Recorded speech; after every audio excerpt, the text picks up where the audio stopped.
Karapatan ho natin mag-ingay.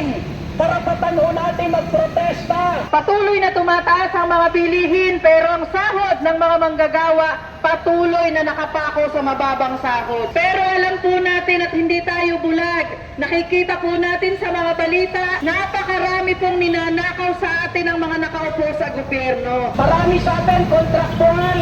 Mababa ang sahod. Marami walang trabaho.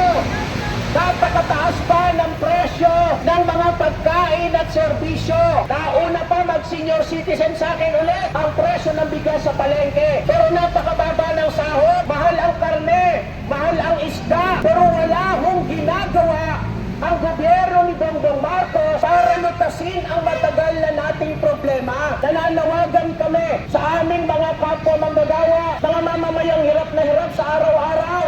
Karapatan ho nating mag-ingay. Karapatan ho natin magprotesta. Talampagin ho natin